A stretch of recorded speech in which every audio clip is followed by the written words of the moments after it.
और दूसरी तरफ जनता दल यूनाइटेड मेरी समझ के परे है कि इतनी बातें ये लोग सुन रहे हैं सिर्फ एक सत्ता की कुर्सी के लालच में। दोनों में विरोधाभास है, हर नीति पे विरोधाभास है। अग्निपथ से लेके पेगासस से लेके जाति जनगणना से लेके विशेष राज्य के दर्जे से लेके जनसंख्या निरंतर कानून से लेके हर विषय पर विरोधाभास है। पर दोनों फिर भी साथ में क्यों हैं? सिर्फ सत्ता के लालच। भाई संजय जायसवाल जी तो बोल ही रहे हैं, पर जिस तरीके से आरएसएस के मुखपत्र में जिस तरीके से पूरा लेख लिखा गया है, जिसमें नीतीश कुमार जी की हर नीति के बारे में की विफलताओं का उसमें जिक्र किया गया है, पर अफसोस इस बात का है या विडंबना इस बात की या आश्चर्य इस बात का होता है कि भैया सरकार भी तो आप ही के भरोसे चल रही है। पति पत्नी के झगड़े में बिहार के बच्चे बर्बाद हो जाए, हाँ गजब। मतलब इतना लाइटली इस विषय को लेने की बात है। आपके सरकार के घटक दल आपकी नीतियों के ऊपर सवाल उठा रहे हैं, आप ही के गठबंधन के घटक दल आपकी नीतियों के ऊपर सवाल उठा रहे हैं, और जो कि सही सवाल है। गजब है, मतलब क्या मजाक चल रहा है बिहार की राजनीति में, ये समझ के परे है। जो इल्ज़ाम लगा रहे हैं वो भी तो हिस्सा है सरकार का। आज जब आप सवाल खड़े करते हैं तो क्या आप सरकार का आप हिस्सा नहीं है? भाई यही तो सवाल हम लोग भी खड़े कर रहे हैं, और अगर यही सवाल आप खड़े कर रहे हैं तो फिर क्यों आपके सहारे से वो सरकार बनी हुई है?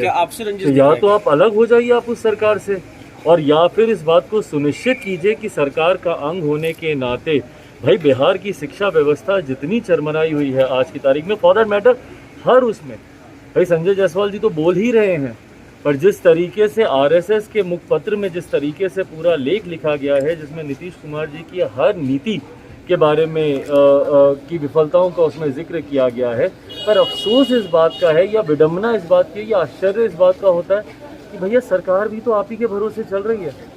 और दूसरी तरफ जनता दल यूनाइटेड मेरी समझ के परे है कि इतनी बातें ये लोग सुन रहे हैं सिर्फ एक सत्ता की कुर्सी के लालच में। दोनों में विरोधाभास है, हर नीति पे विरोधाभास है। अग्निपथ से लेके पेगासस से लेके जाति जनगणना से लेके विशेष राज्य के दर्जे से लेके जनसंख्या निरंतर कानून से लेके हर विषय पर विरोधाभास है, पर दोनों फिर भी साथ में क्यों हैं? सिर्फ सत्ता के लालच। जेडीयू कोटे के मंत्री विजेंद्र यादव ने कहा है ये तो पति पत्नी का झगड़ा है, तलाक थोड़ी हो जाता है।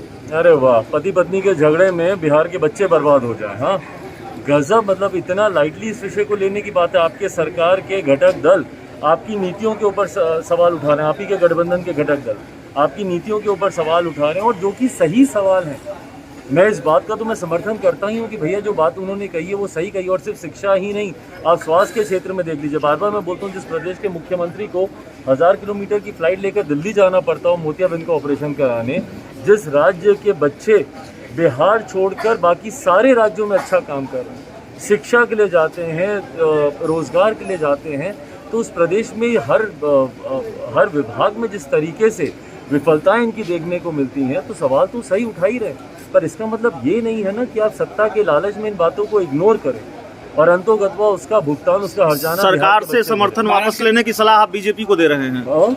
सरकार से समर्थन वापस लेने की सलाह आप बीजेपी को दे रहे हैं। कोई समर्थन वापस लेने की सलाह नहीं दे रहा हूँ। मैं ये बोल रहा हूँ कि आप जिस पे उंगली उठा रहे हैं तो वो उंगलियां आपकी तरफ भी उठ रही हैं। आप उसी सरकार का हिस्सा हैं। अगर आप नहीं खुश हैं तो सोचने की जरूरत आपको है। जनता के बीच जाकर इस बात को बोलने से पहले आप अपने भीतर बैठ के सोचिए कि अगर इतनी विफलताएं हैं तो आप साथ में क्यों। महाराष्ट्र को लेकर क्या कहेंगे? महाराष्ट्र में जो हो रहा है, मतलब 1-1 लाख का लोग खाना खा रहे विधायक जो रुके हुए गुवाहाटी में, इतने करोड़ पैसे खर्च हो रहे हैं, क्या कहेंगे? सिर्फ 1 लाख का खाना खाना चिंता का विषय नहीं है।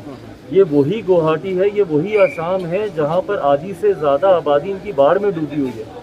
गले तक पानी आया हुआ है। बच्चों को टोकरे में डाल कर एक जगह से दूसरी जगह ये लोग लेकर जा रहे हैं। जिस राज्य के मुख्यमंत्री की जिम्मेदारी, जिस राज्य के शासन प्रशासन की जिम्मेदारी बाढ़ में फंसे हुए इन लोगों को बचाने की होनी चाहिए थी, उनकी मदद करने की होनी चाहिए थी, वो पूरा का पूरा सरकारी तंत्र लगा हुआ है इन नेताओं की आवभगत में जो महाराष्ट्र से गए हुए हैं। और भैया क्या कारण है वहाँ पे जाकर आप ये सब कर रहे हैं? जो भी है भाई, वो मैं मानता हूँ कि ये शिवसेना का अपना इंटरनल मैटर है, पर आपस में बैठ कर ये लोग सॉल्व करें। और जिस तरीके से पार्टी में टूट, दल बदल, सरकार बनाना, कहीं ना कहीं ज्वलन विषय में बिहार को भी लेकर मैं बार बार यही बात का जिक्र करता हूँ कि सिर्फ कुर्सी बचाने और बनाने के चक्कर में जो ज्वलंत विषय हैं वो छूट जाते हैं। बिहार में भी सिर्फ चर्चा इस बात की कि क्या एनडीए में जाकर मुख्यमंत्री बने रहेंगे, या महागठबंधन के साथ जाकर बनेंगे, या राष्ट्रपति बनेंगे, या उपराष्ट्रपति बनेंगे। यही हाल महाराष्ट्र में हो रहा है। क्या ये यहाँ भी ऐसा है? क्या हो सकता है बिहार में भी? भैया कुर्सी कभी हो सकता है बिहार में भी? क्यों नहीं हो सकता भाई? कितने राज्य हैं जो उदाहरण के तौर पर सामने आए हैं, और कितने राजनीतिक दल हैं जिनको समाप्त करने के लिए उन्हीं के ही लोगों का इस्तेमाल किया गया। मणिपुर से लेकर आप कर्नाटक चले जाइए, जेडीएस में जिस तरीके से हुआ, या मध्य प्रदेश में जिस तरीके से रातों रात कमलनाथ जी हटकर वहाँ पर पुनः भारतीय जनता पार्टी के वहाँ पर मुख्यमंत्री बन गए, जिस तरीके से मेरी ही पार्टी में हुआ भैया, यही परिस्थितियाँ इसी तरीके से मेरी ही पार्टी के मेरे ही लोगों का इस्तेमाल कर पार्टी को तोड़ा गया। तो ये तो हो ही रहा है।